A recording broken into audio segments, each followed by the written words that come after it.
My guest today is going to give you the one major move that you need to make to level up your business and honestly your life. And he says it in such clear and concise terms that it really resonated with me, and I know it will with you as well.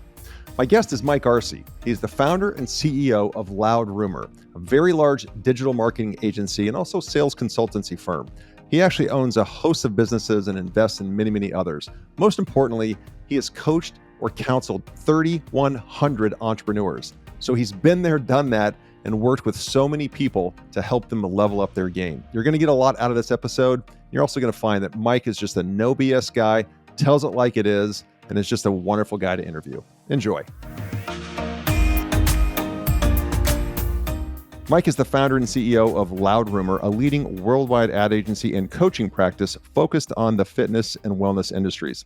Mike is also a serial entrepreneur with significant investments in multiple businesses, including franchise locations, software platforms, and more.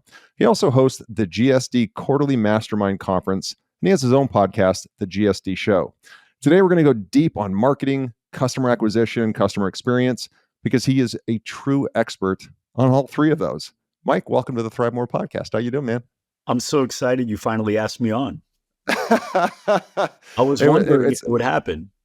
No, my gosh, I've been wanting to get you on for a long time. I know the listeners will 100% appreciate this and learn from you. I've learned from you. You are in the fitness and wellness industry. You are a name of recognition, man. You've done so much.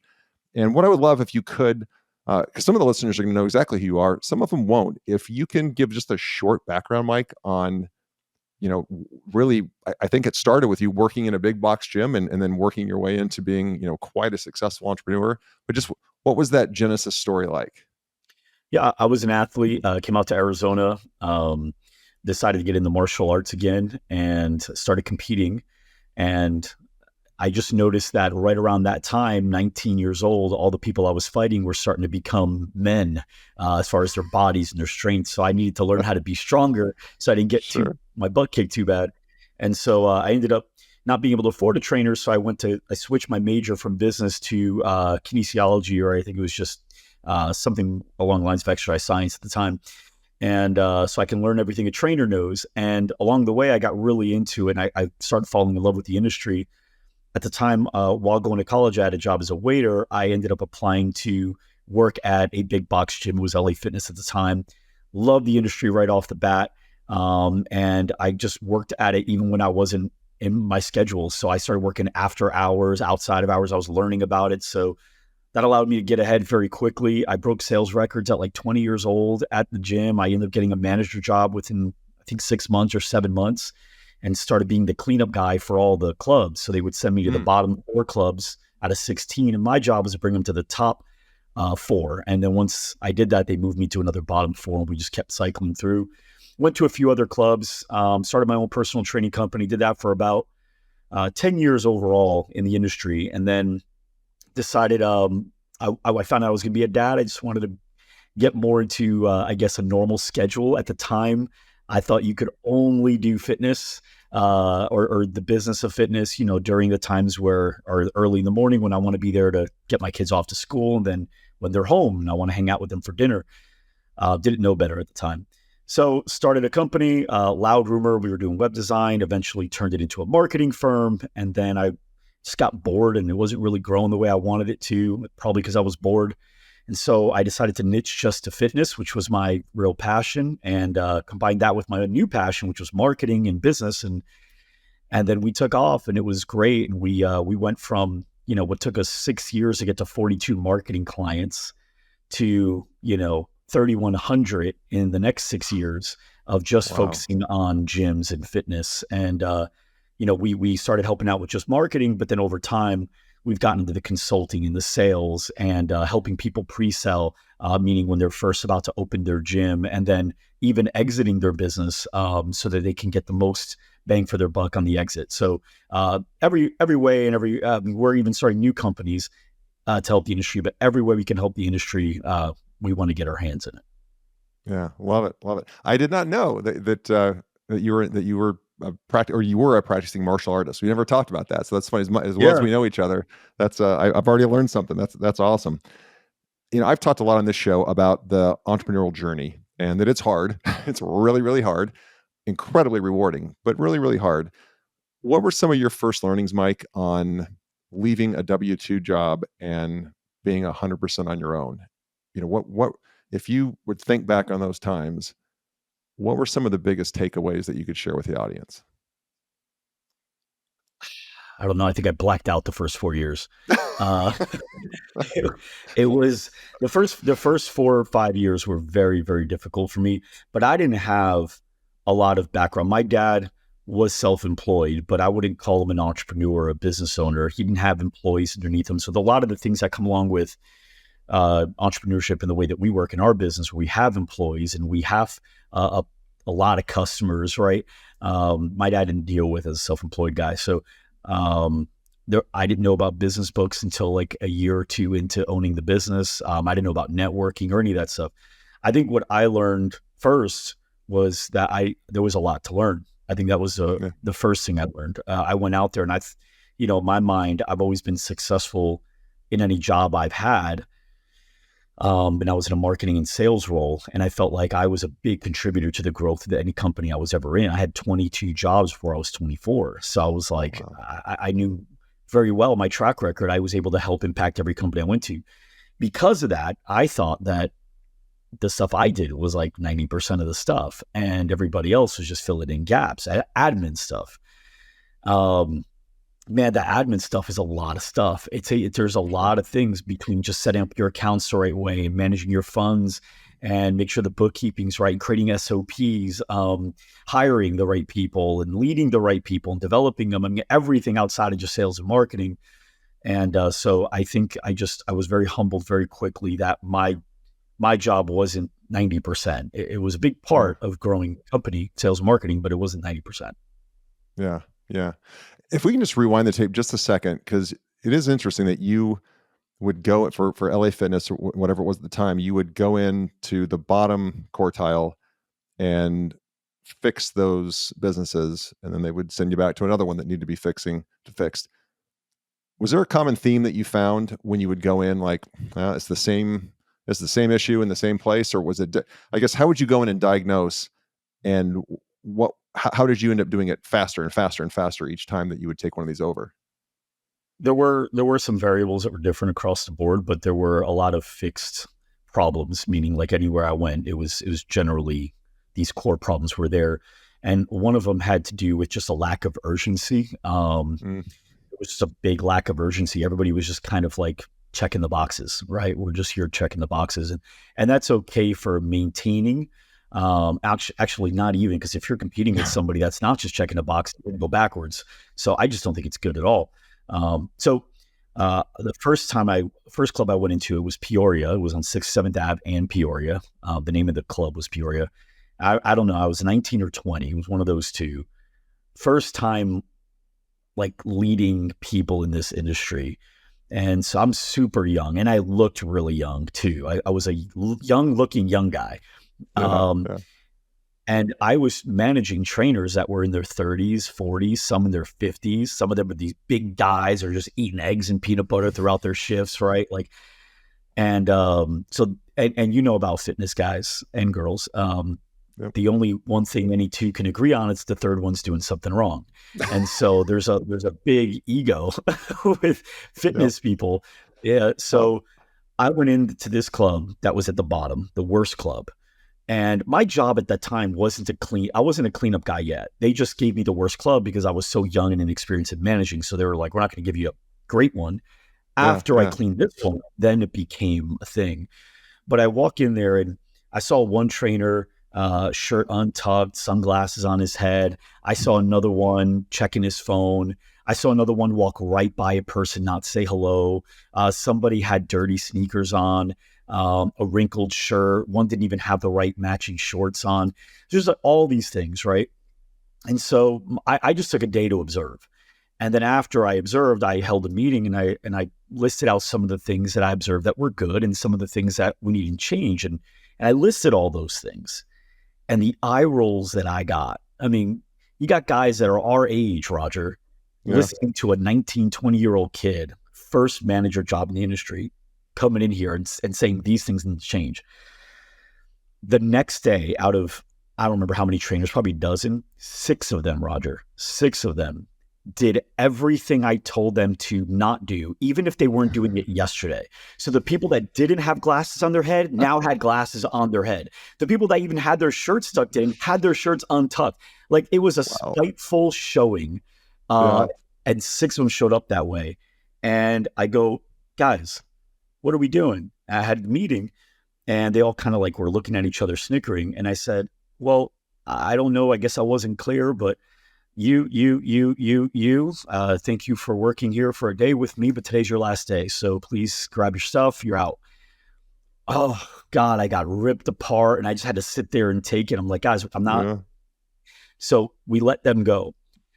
Who's going to clean up? Who's going to take all the classes? I said, I'll do them all. And all these one-on-one personal training clients, I had to do group training with for that couple days until we found some solutions.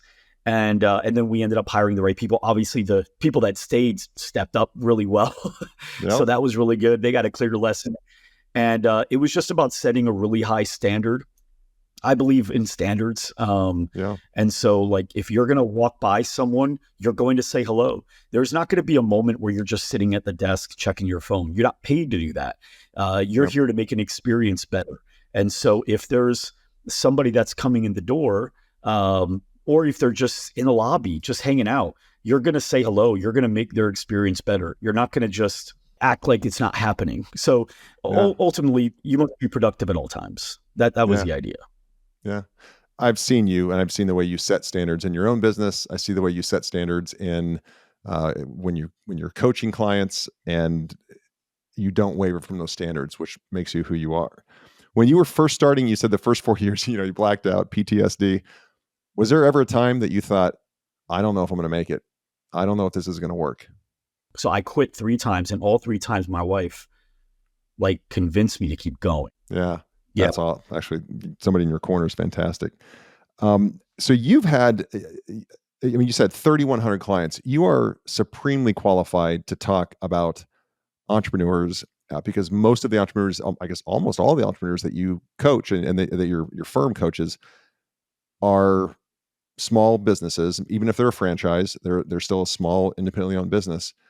So what have you seen the great ones do consistently?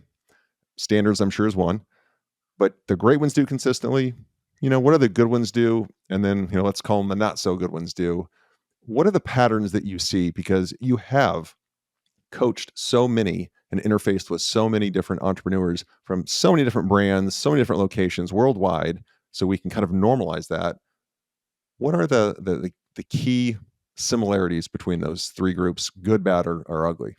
So there's I can't remember the exact quote, but it's from Epictetus. He was a Stoic philosopher. And it was about heaven versus prison. And you could choose to live in whichever one you'd like, as long as you change the variables around you and force yourself to be reborn into that specific situation. So for example, I like to eat healthy. I prefer to eat healthy, and I want to do it as often as I can.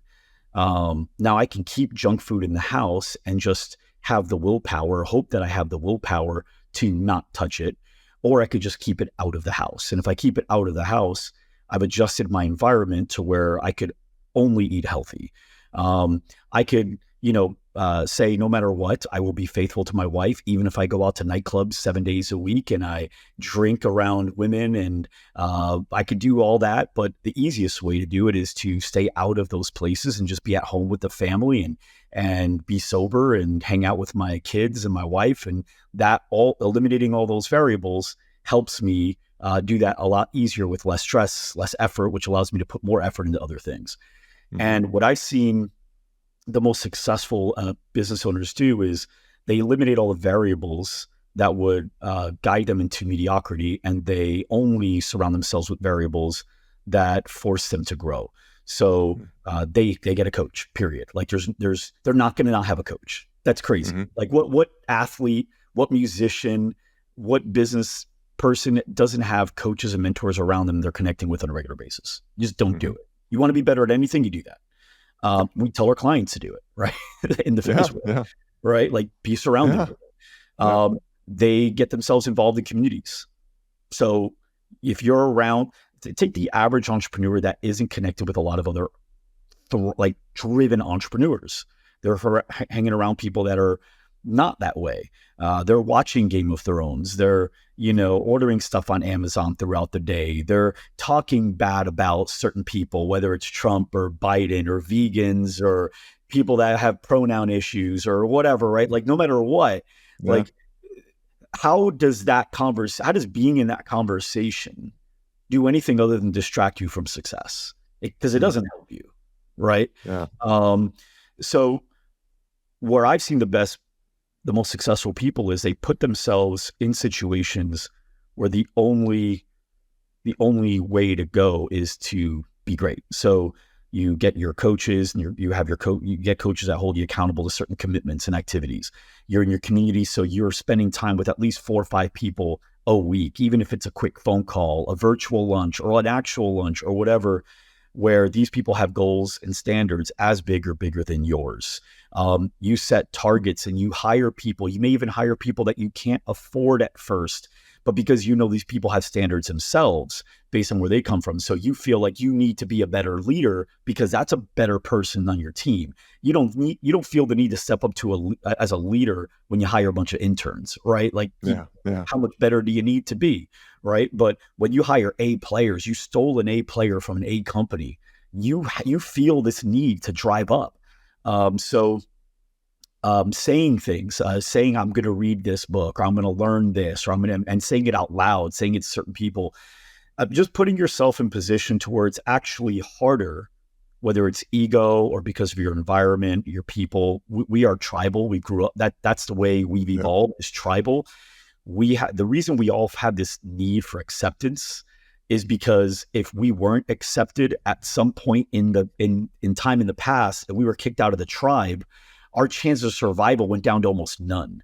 So we needed to be accepted, not for ego, but for survival. And over time, we don't need that as much anymore. We still kind of need that connection, but what really is important is going, okay, well, if I know that my need of being accepted is going to always live there, it's going to happen, and I always want to be either admired or accepted by my peers.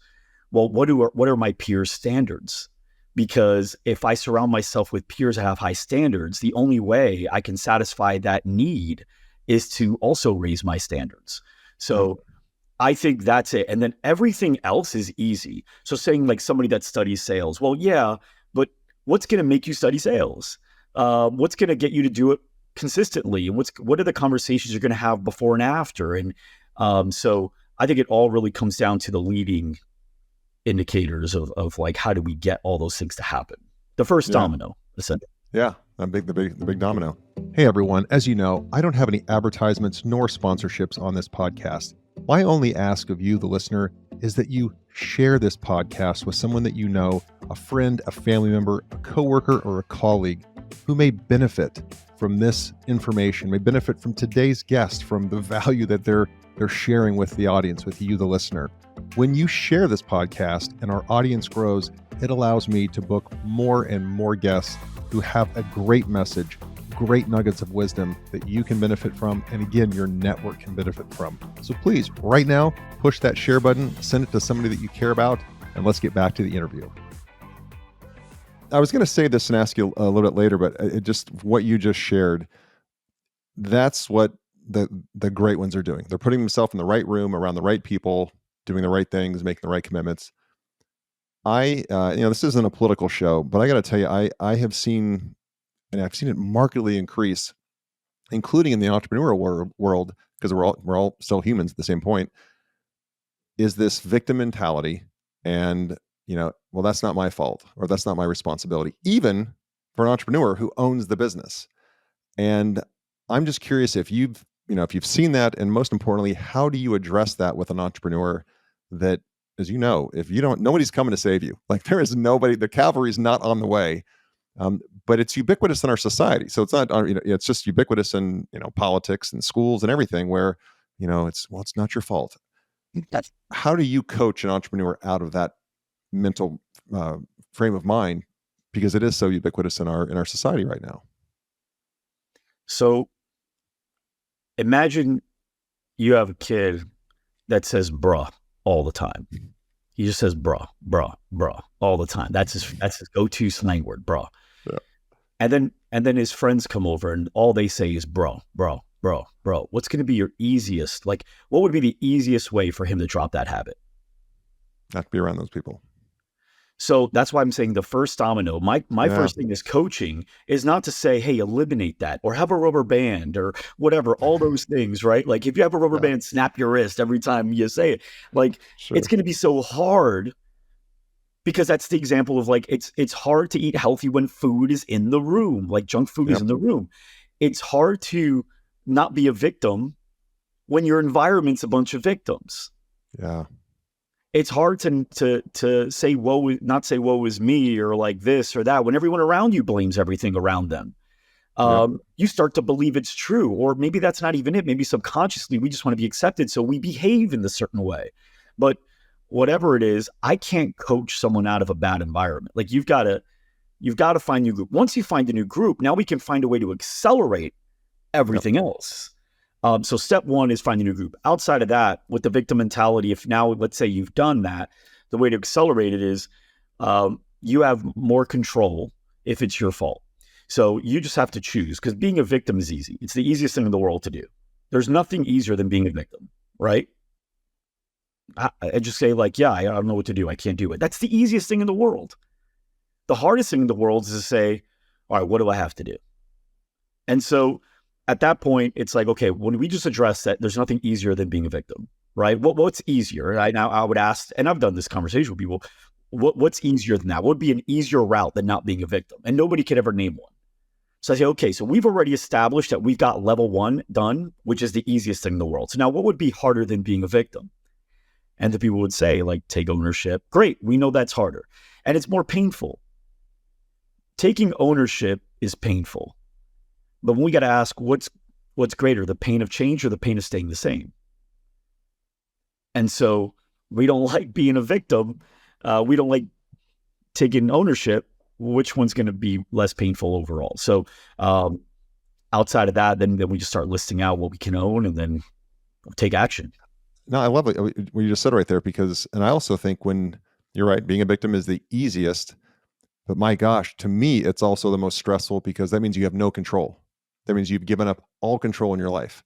Yep. And when you want to feel confident and powerful and enabled, you want control so you can affect the variables. And it's, so I appreciate the way you verbalized that really resonated.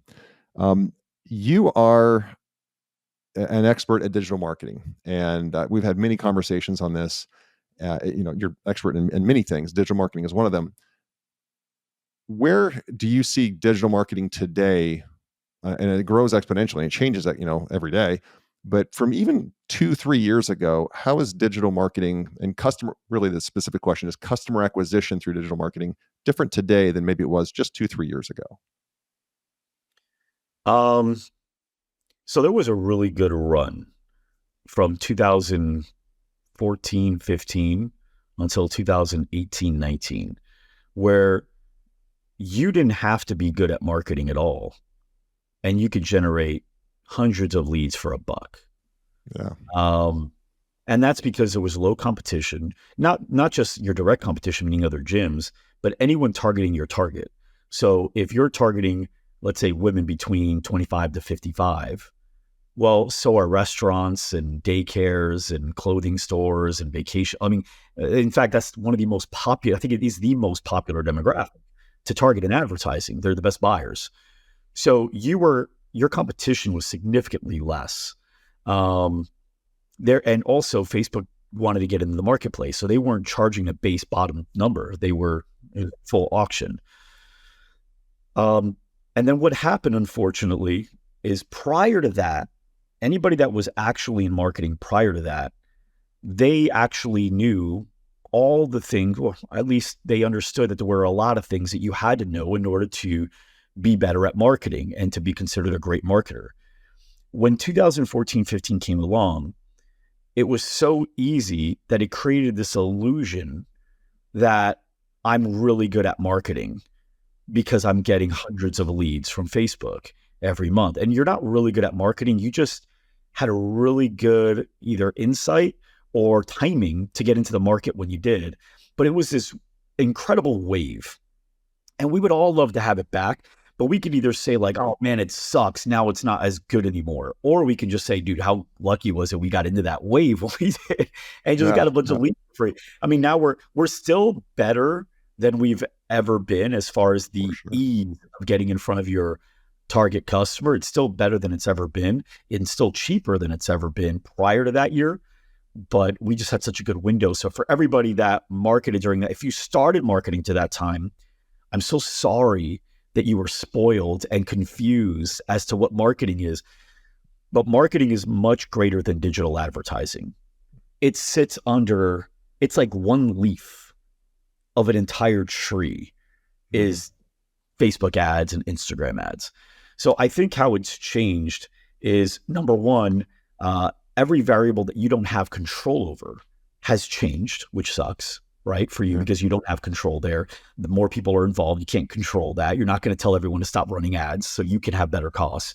Facebook's increased their bottom price. That you can't call Facebook and be like, hey man, can you lower it back down? Can't do that. These are out of your control, okay? Also, there were rules that were put in place in regards to retargeting, and it was the Wild West before. You could put up anything. Now you can't put up anything and you get blocked. In fact, you might even be able to, your page might be permanently shut down. So it's scary. You might have seen that happen in your world. So there's a lot of things that they haven't limited you in an unfair way. They've just started to get to marketing rules on digital that have always existed. And even still, it's not where it should be. There's still a lot of big, bold claims that are being made that shouldn't be made, that probably in the next 3 years, there's going to be a lot of wrist slap. There's big names that you've probably heard of, Roger. And we could talk about it offline, but some pretty big names that have gotten sued $30, $40 million, right? These are bigger names. So everyone listening owns a gym. You're not going to get sued 30 or 40, but you might get sued a couple $100,000. But just by making what seems like a common claim you would see over the internet, you probably still see them today. They just are the ones that got started with. So it's starting to happen. But the way that I believe the internet should be used, it's a variable and a very comprehensive approach. It's another way to be able to get your brand out to the public and be seen and known.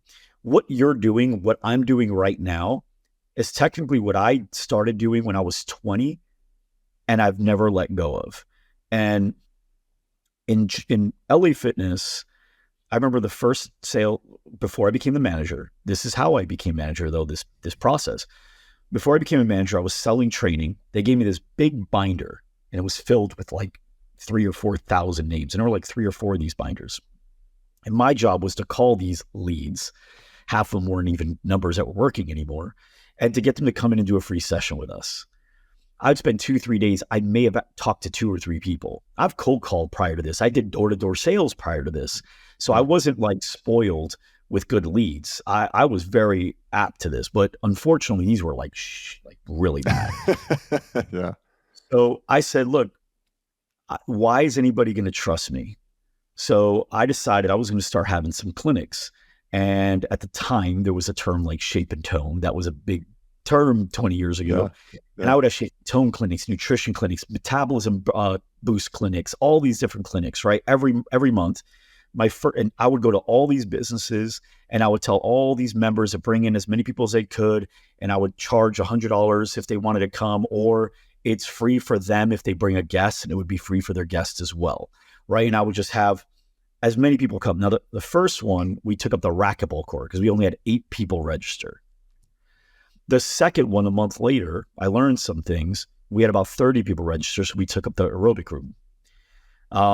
Did that a few more times. We got about 40, 50, 60. And eventually we took up the basketball court. By like our 6th, 7th one, we had 200 people taking up the basketball court. And I would sell more than half the room. And the reason is because I helped people and I taught them, I gave them value before I asked them for anything. And I gave them value in which they said, all right, There's clearly stuff I don't know. And I love that he knows it. What else can I learn from him? And then they bought. And I do it today with my conferences, with the GSD show, with our YouTube channel. I've never let it go.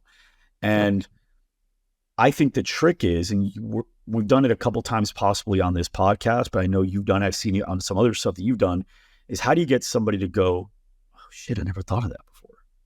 Like you almost challenge their beliefs by bringing out counterintuitive information, like that you can't burn fat.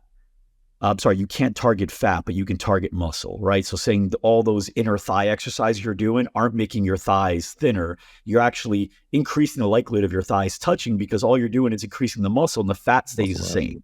Yeah. Right. So little things where they look at their partner and they go, wow, if I can get 6 or 7 times, I just talked to Rick Mayo about this the other day, but if you can get 6 or 7 times, you can get people to look at who they came with and go, wow, that's it. By the end, you're selling them. Yeah. And so I started doing that, leading with events, and I was breaking records before I even went in the basketball court. I love it. I never heard that story. And you are a master. You've made content way before it was the thing to make content, and you've been relentless. I've watched it. You play the game. And you do it really, really, really well. And you give value, just nonstop value. If you want to know more, reach out to Lad Rumor. Let us know, and we'll take it to the next step. I love that. You were Gary Vee before. I was just saying you were Gary Vee before Gary Vee was Gary Vee, right? So I love it. No. He was. I actually, because I remember reading his book. I was doing it non-digitally. He was doing it digitally before me. I will say that. But I'm opening up a new gym 4 minutes from my house, and this thing's not going to open until August. And I already have plans to start putting out content in about a month to everyone in this 5-mile radius. Now, my target is everybody above the age of 45. That's the demographic for that studio. And so everything I'm putting out over the 5-mile radius here is going to be about anti-aging and fitness after 40. And I just want to teach as much as I can, not just me, but people on my team. And then this way, when we open, it's like, oh, wow, they're opening one. And that's, to me, a lot better of a strategy than waiting and then offering a free week right before opening, because it's just another option. Now, by the way, it's still a great thing to do because most people aren't even doing that, but it's just another option. But people want results. They're frustrated, and people want to just know what's the easiest, best way. And so when you're the guy and you're opening up this place, and it's just a lot easier for people to be like, oh, it's not a gym is opening. Oh, that gym is opening here. Yeah. It's a different game. Funny thing, I had, as we record this, an episode I recorded with Chris Voss, the FBI negotiator, is going live today as we're recording this. And, his biggest thing is he drives towards getting someone to say, that's right. Because when they say that's right, that's the fact. It's not a fact. It's not the fact. Right. Yes. Yeah, not you're right. That's right. That's right. Yeah. And what you're doing, when your content to educate your core consumer, which is above 45, they're going to see enough of that and go, that's me. That's right. And they're a fan for life. I love that. It takes more work because you're like, oh man, I got to do all that now. Yeah. But then you won't have to do a bunch of stuff later. Put the work in now or a whole lot more later. Yeah. For a longer period of time with greater expense. Yep. Yeah. At the very end of of the point you made, you said they're looking for the easiest thing. I'm going to use that as a segue to go, because you and I are both in the fitness business and helping entrepreneurs grow a brand and a business in the fitness marketplace.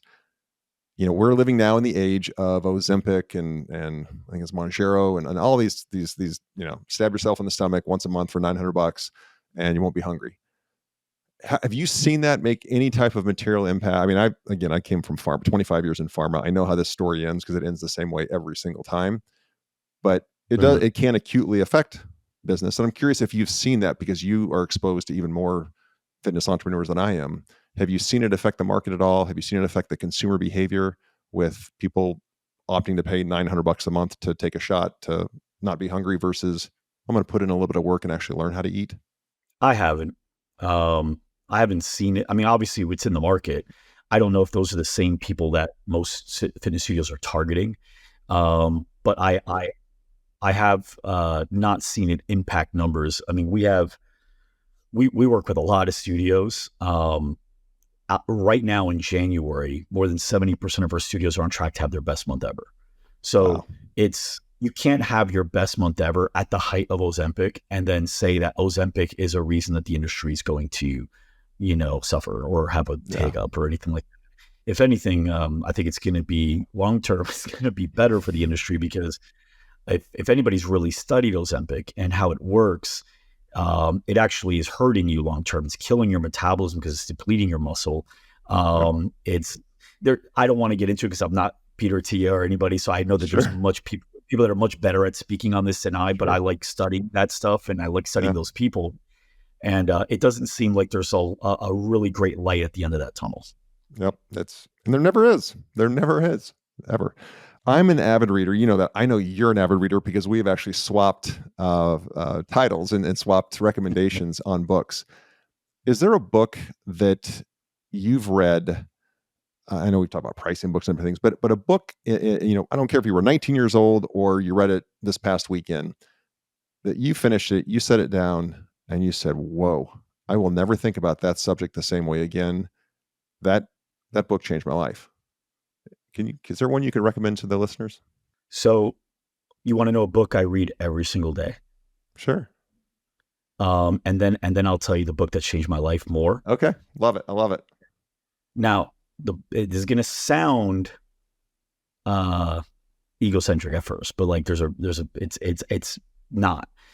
So I've got a book that I read, that I write every day, and it's not really a book. It's a note in my Apple Notes. Mm-hmm. And every day when I'm in the sauna, or if I'm doing cold plunge, or even if I'm just walking the dog, or just hanging out here doing Normatech or whatever, like just resting, I go through the notes top to bottom. You're in there, by the way, Roger. Yeah. You're in there with notes. And it's basically a collection. Every time somebody says something that I learn, and I'm like, oh, wow, that's a really good way to look at that. I write that down, or I put it in the notes. And because to me, that's a lesson that I feel is going to shape me in the way that I want to be. Therefore, but I also know that I'm likely to forget lessons over time. And so if I read them every day, then I continue working on it. So like the note that I have for you is one that in a conversation we had, and you said, you can't put in what God left out. And that's the note I have. I read that every day, like that note that you told me. You can't put in what God left out, which to me is a reminder that, like, look, if the person doesn't have it in them, don't force them to be something that they're not. Either A, help them get to the potential of what they are, or B, focus on someone else that can fill that gap and get that person. Like that, to me, that's what I hear when I read that every day. The book I read every day is a list of all the lessons I've taken from all these great people that have taught me cool things, and I just don't ever want to forget them. So that's my daily read. Greatest hits list. I love it. Yeah. It's like greatest hits. It's a great way to call it that. Yep.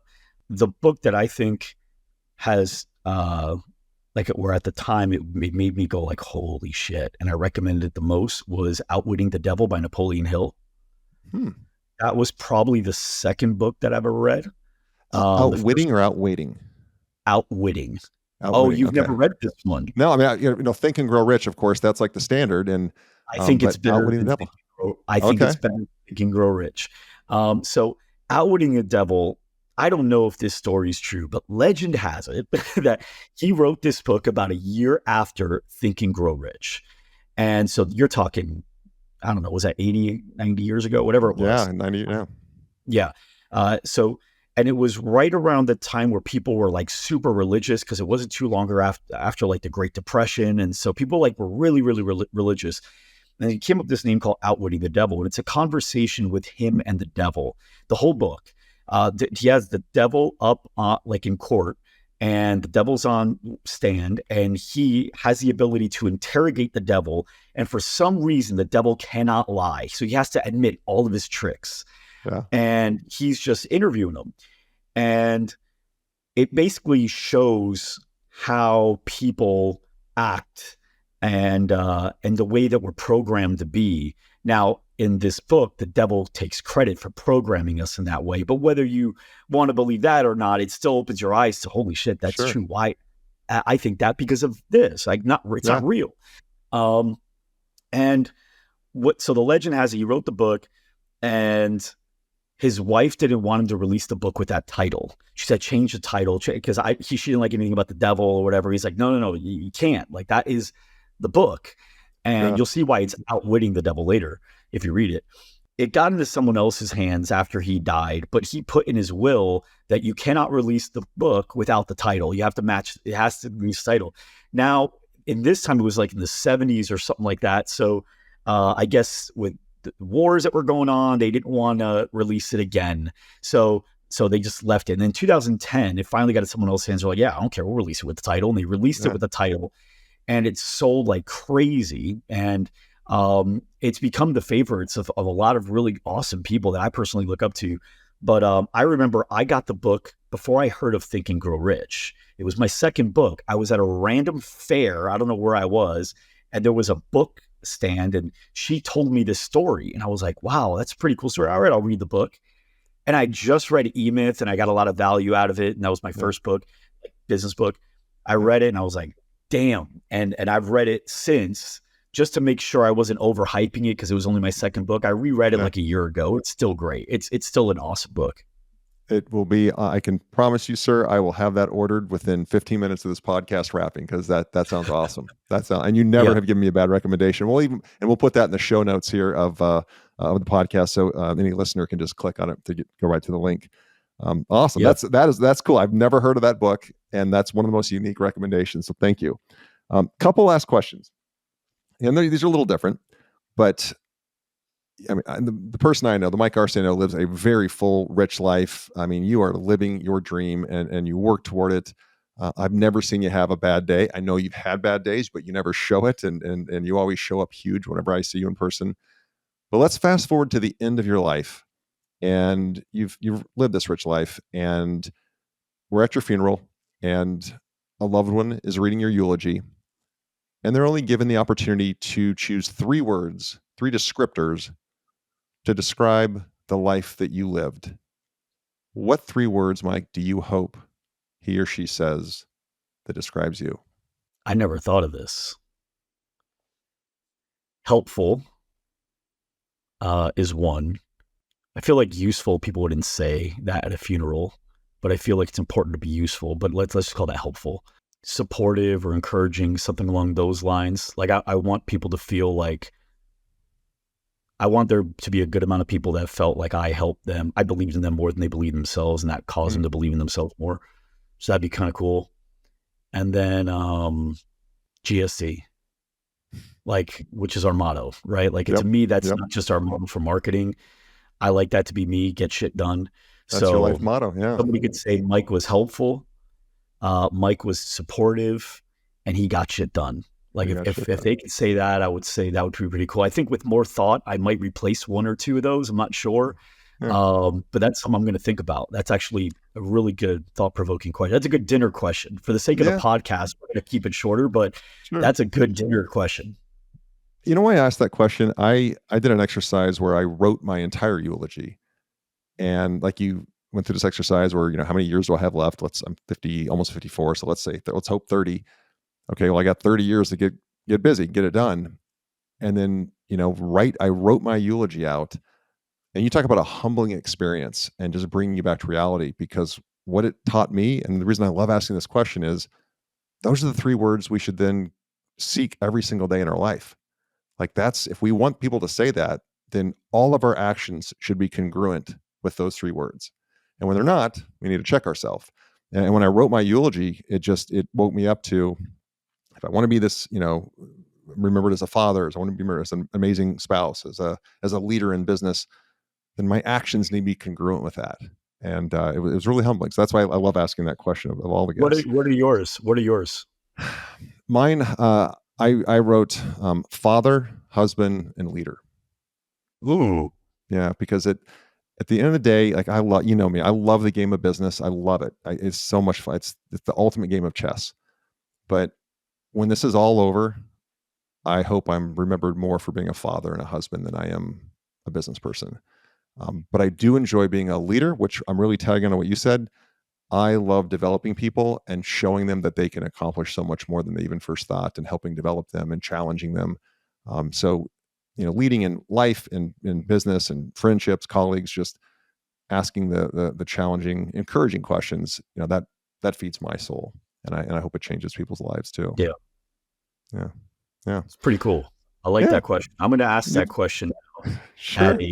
I like dinner questions. I have like a few of them, but I'm adding that one. Good. Go for it. Good art. Hey, Picasso, good artists borrow, great artists steal. Steal it. Yep. All right. Second to last question, actually. And this one's kind of fun too. If, we're in, this podcast is being recorded in 2024. We all kind of know the world we're living in right now, a little wacky. If I were to give you a magic wand and there were no constraints, but you could wave that magic wand and make one significant change to the world, one, material change to the way the world operates, or the way the world is, the way people are, and you wave that magic wand, when we wake up tomorrow, how is the world different according to Mike Arce? Oh, perspective. I would love it if everyone in the world was able to view the world outside of their own lens. Mm-hmm. If you were to make a statement that could be offensive to someone, that person wouldn't be offended because they would be like, well, he may not have meant to do that. I mean, no one wants to be offensive, right? Yeah. So I feel like if the world can have a greater grip on perspective and be able to see the world through other people's lens first and not judge through that lens, I think that alone could make a lot of things better. I think workplaces could be better. I think relationships, families could be better, not just in the house, but extended families would be a hell of a lot better. Yeah. I think customers, customers to their companies to their customers. I think everyone would be better if everyone was able to have a broader perspective and be able to easily see through the lens of others. And probably less wars as well, right? Not only customers and family, but probably less wars. Yeah. No, I love great answer. Why would you care about gaining over a country when you're like, what, this has been this country for a while. Their families here, and this is what they call home. Like, that was me, so of course, yeah, I think if you were able to have a broader view, I think that would be great. Yeah, for sure. Probably the most important question, Mike, where can people connect with you, follow you, and get a hold of you if they want to work with you or understand more about Loud Rumor, Mike Arce, any of that? That's a great question. Sky, what was it? What was the domain we created? Wherepeoplecanfindme.com. Did you grab that? Did you literally grab that? I did, yeah. She got it. Wherepeoplecanfindme.com. That is outstanding. People ask me that question at the end of podcasts like you just did. And I always I was directing them to like this and that for my Instagram, for my YouTube, my podcast. And then Sky at the end of one, she's like, why don't you just give them one, please? And so we got wherepeoplecanfindme.com. We'll put that in the show notes as well. That is the smartest thing I've heard in a long time. Well played. That's awesome. Well, again, Mike, I think the world of you and appreciate your friendship, appreciate the professional relationship and everything. So thanks for taking the time to come on today. Got it. Thanks, Roger. Appreciate it.